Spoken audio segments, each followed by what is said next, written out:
Assalamualaikum warahmatullahi taala wabarakatuh.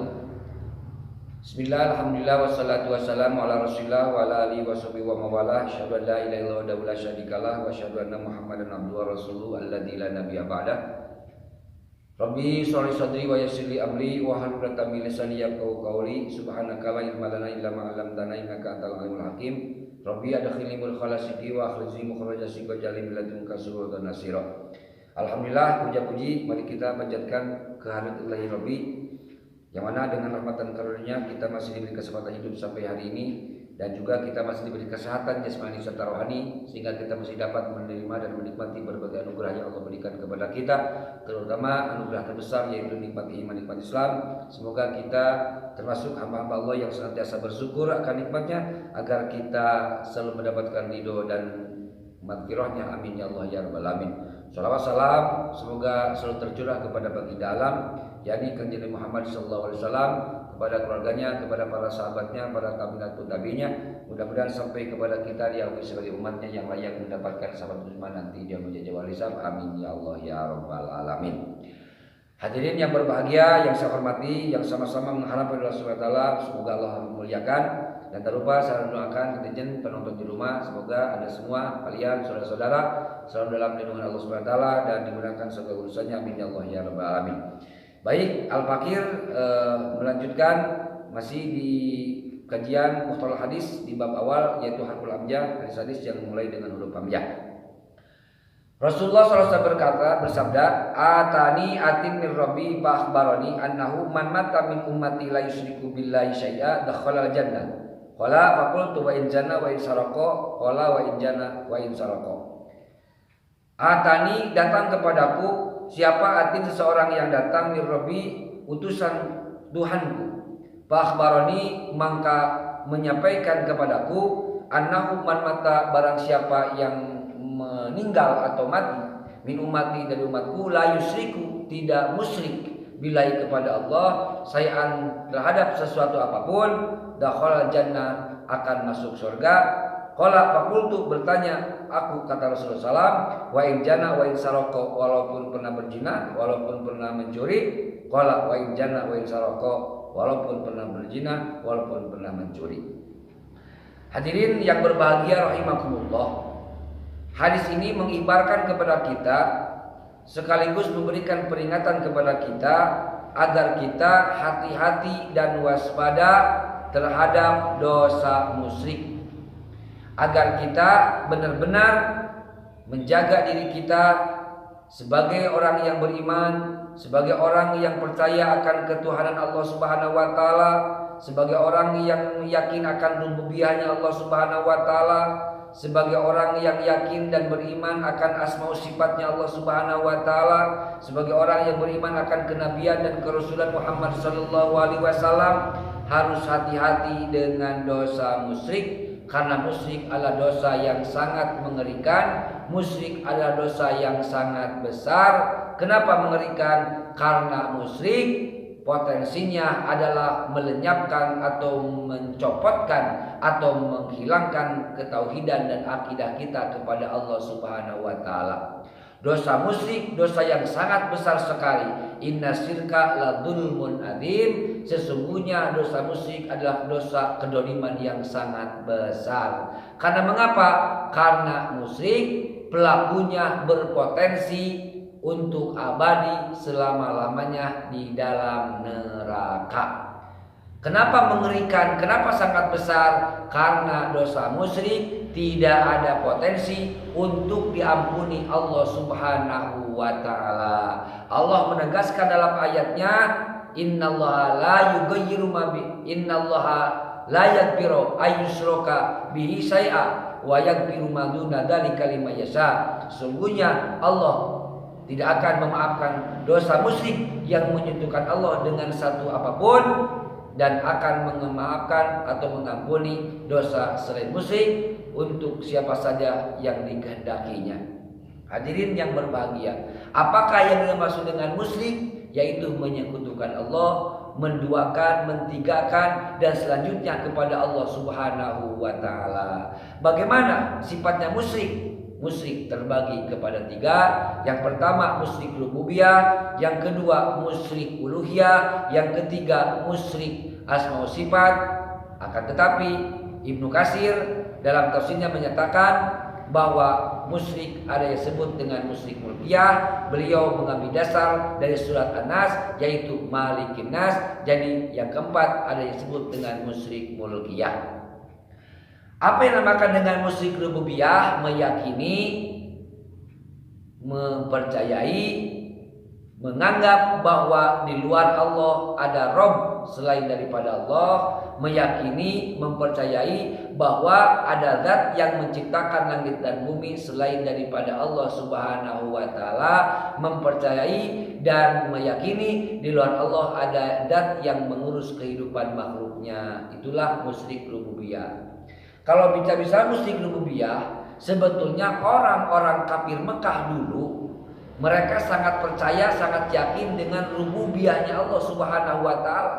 Mereka yakin hanya Allah yang menciptakan langit dan bumi. Hanya Allah yang menciptakan segala makhluk yang ada di langit, yang ada di bumi. Akan tetapi mereka tidak menganggap, tidak beriman, tidak membenarkan akan risalah atau kenabian dan kerasulan Nabi Muhammad sallallahu alaihi wasallam. Mereka percaya akan kerububihan Allah Subhanahu wa taala. Bahkan di antara mereka, anak-anak mereka dinamakan kalau mulainya itu Abdullah, Abdullah, Abdullah. Dan mereka kalau bersumpah dengan nama Allah wallahi, wallahi, wallahi. Akan tetapi mereka kafir karena tidak menerima akan kebenaran risalah, kenabian dan kerasulan Kanjeng Nabi Muhammad sallallahu alaihi wasallam.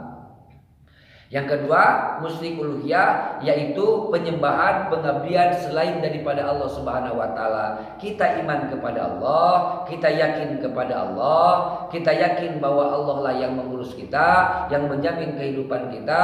Allah Maha segalanya, akan tetapi kita menyembah selain daripada Allah, menyembah kepada makhluk, menyembah kepada manusia, menyembah kepada jin, menyembah kepada malaikat, menyembah kepada berhala, menyembah kepada patung, menyembah kepada patekong, menyembah kepada kayu besar, menyembah kepada batu-batu besar, atau menyembah-nyembah kepada binatang yang dianggap keramat. Itulah disebut musyrik mulkiyah. La ma'buda bihaqqin illallah, tidak ada yang berhak disembah kecuali Allah Subhanahu wa taala. Itulah musyrik uluhiyah.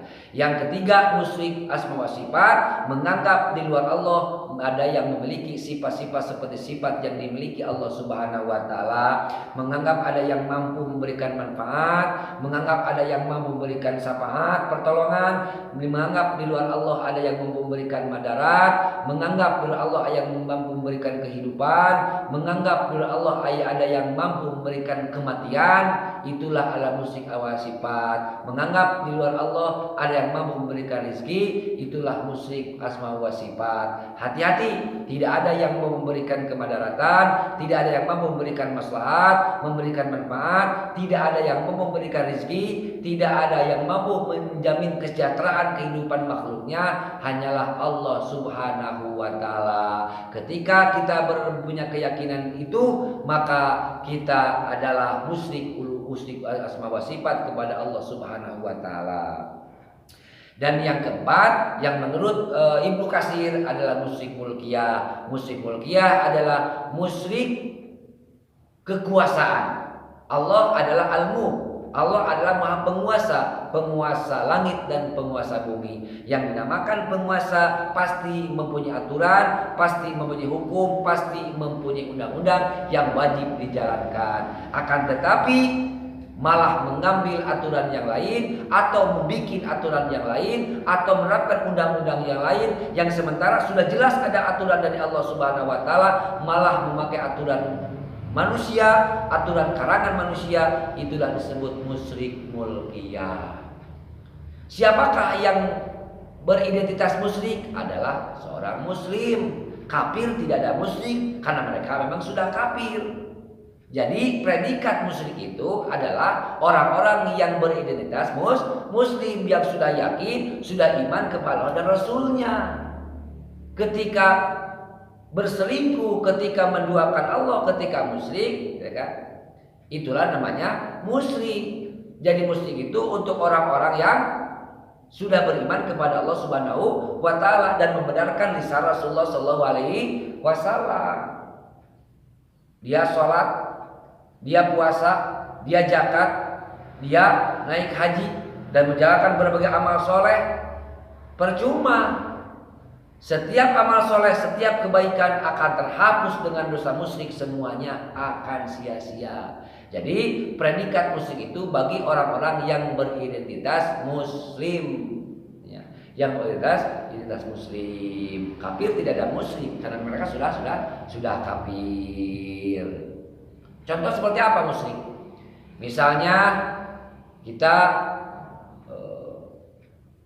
meratap, mengeluh, kan, kepada makhluk karena punya berbagai permasalahan, ingin usaha maju, ingin punya pangkat, ingin naik jabatan misalnya, ya, ingin kekayaan misalnya, datang ke dukun misalnya, oleh dukun diarahkan ke tempat-tempat keramat sampai tidur di kuburan, sampai ada syarat meminta sesajen misalnya, sampai minta syarat ada tumbal misalnya, sesajen air kopi misalnya, sesajen telur ayam misalnya, rujak kelapa, rujak roti misalnya, karena permintaan siapa? Permintaan jin, ya.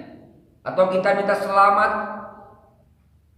ingin membangun misalnya, dengan cara seperti itu, diberi syarat untuk menyembelih kambing kita, menyembelih ayam kita misalnya, dikubur kepalanya, diambil darahnya, itu adalah perlakuan musyrik.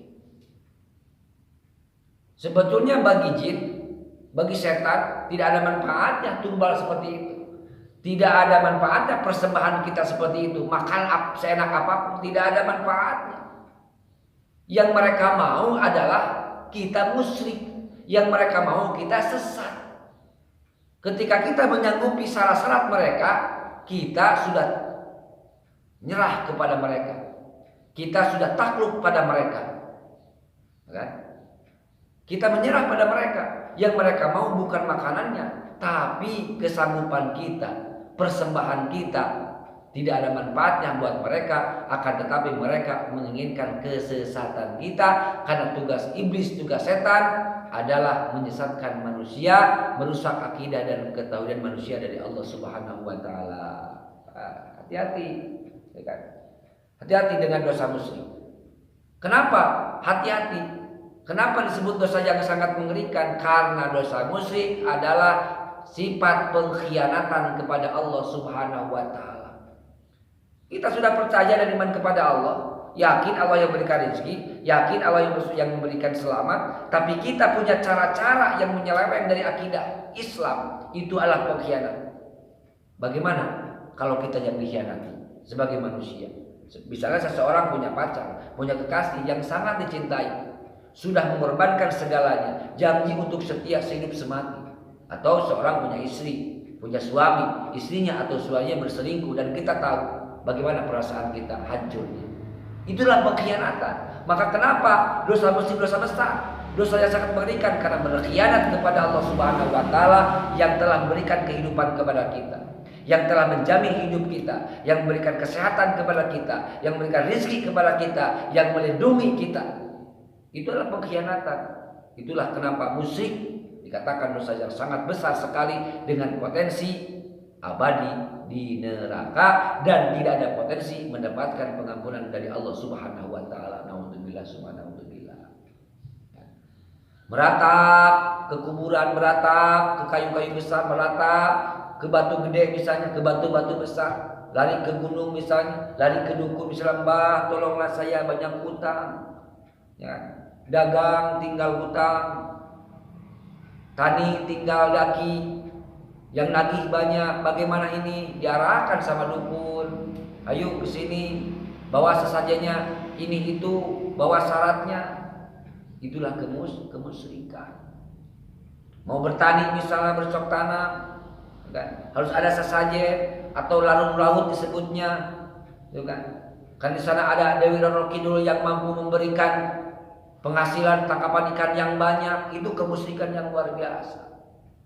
Tidak ada mampu yang memberikan kemaslahatan, kemanfaatan, keberhasilan kecuali Allah Subhanahu wa taala. Namun kita mesti hati-hati sebagai orang beriman, apalagi orang yang kurang paham terhadap agama, yang tidak paham dengan batas-batasan akidah kita sebagai umat Islam, sebagai umat yang beriman. Kenapa? Karena kemusyrikan dilegalisasi dengan kedok kebudayaan, dengan kedok kearifan lokal, dengan kedok adat istiadat, dengan kedok turun-temurun dari nenek moyang. Memang sudah diprediksi, kemusyrikan itu sudah diprediksi, apalagi sudah menyangkut keyakinan. Siapa yang tahu dengan hati seseorang, kan? Dan prakteknya pun mereka legalisasi dengan berbagai dalih, cari pembenaran. Ini budaya, ini kearifan lokal, ini adat istiadat. Awas, waspada, waspada. Narasi-narasi seperti itu adalah narasi menyesatkan, narasi dukun-dukun yang cari keuntungan materi. Naudzubillah, summa naudzubillah. Ini berbahaya, ini berbahaya. Hati-hati dengan yang namanya adat istiadat. Silakan kita menggunakan adat istiadat sesuai dengan daerah kita, sesuai dengan kearifan lokal kita. Tapi ingat, kalau memang berbenturan dengan syariat, berbenturan dengan akidah, apalagi dengan ketauhidan, awas, kita punya batas-batas dalam keimanan kepada Allah Subhanahu wa taala. Awas dalam mengolah kehidupan ini. Kita sebagai umat Islam yang punya aturan, kita punya sekat, punya batas-batas yang tertentu, jaga oleh kita semua.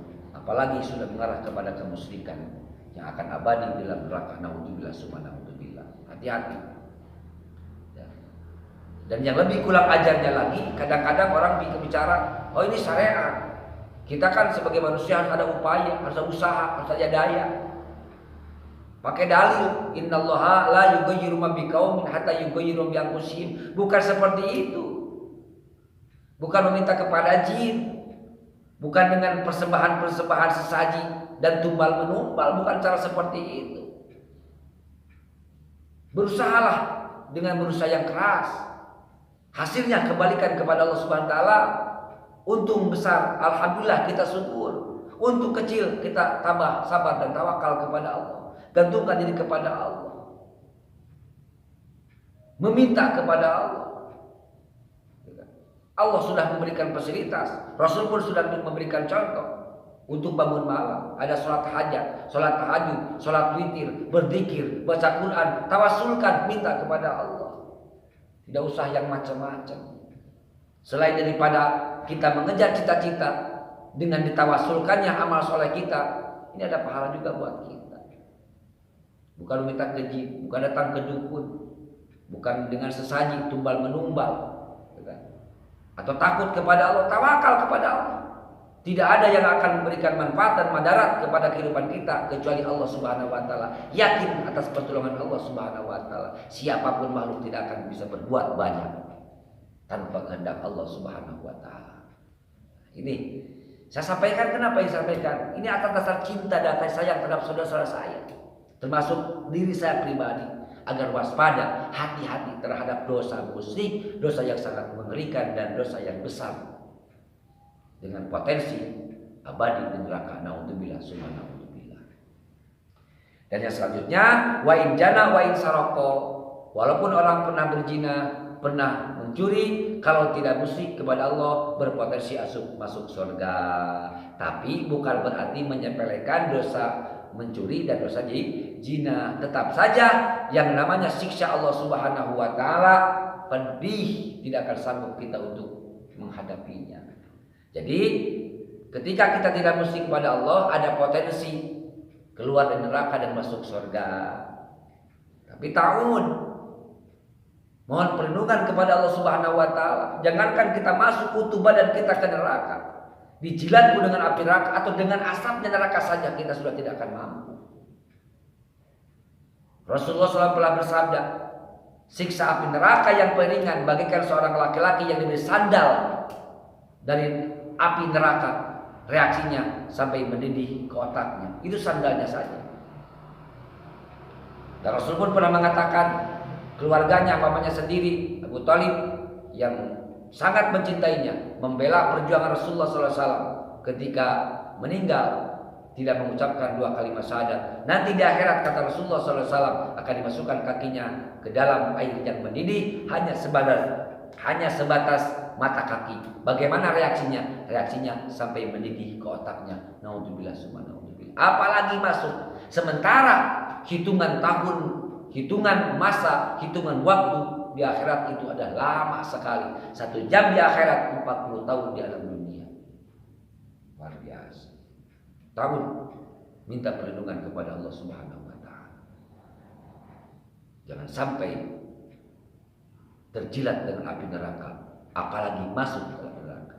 Jadi walaupun ini adalah satu perbandingan dosa, tapi dosa yang lain jangan disepelekan. Kalau tidak taubat kepada Allah, kalau tidak kembali kepada Allah dengan taubatan nasuha, kita masuk neraka, kita tidak akan mampu untuk menghadapinya. Naudzubillah summa naudzubillah. Nah, itulah yang bisa saya sampaikan dalam kajian kali ini. Mudah-mudahan jadi tuntunan khususnya untuk diri saya, bisa bermuhasabah diri, juga bisa hati-hati terhadap langkah-langkah kita semua, agar kita semua senantiasa menjaga diri kita dari perilaku dosa besar atau dosa kecil sekalipun yang berpotensi masuk neraka. Mari kita bertaubat kepada Allah Subhanahu wa taala. Hati-hati dengan dosa besar, yaitu dosa musyrik, dosa yang sangat mengerikan, dosa mengkhianati Allah Subhanahu wa taala dengan potensi selamanya di neraka dan tidak punya potensi dapat dimaafkan dan diampuni oleh Allah Subhanahu wa taala. Mudah-mudahan yang salahnya Allah memberikan maaf, dan mudah-mudahan yang benarnya jadi tuntunan, jadi pemahaman, dan jadi amal untuk kita, untuk saya pada khususnya. Mudah-mudahan Allah Subhanahu wa taala senantiasa selalu memberikan inayah dan hidayah kepada kita semua, agar kita semua istiqomah di jalannya, di jalan yang diridhai Allah Subhanahu wa taala. Amin ya Allah ya rabbal alamin. Terima kasih atas segala perhatiannya, mohon maaf atas segala kekurangannya. Alhamdulillahirabbil alamin. Subhanakallahumma wa bihamdika asyhadu an la ilaha illa anta astaghfiruka wa atubu ilaik. Assalamualaikum warahmatullahi taala wabarakatuh.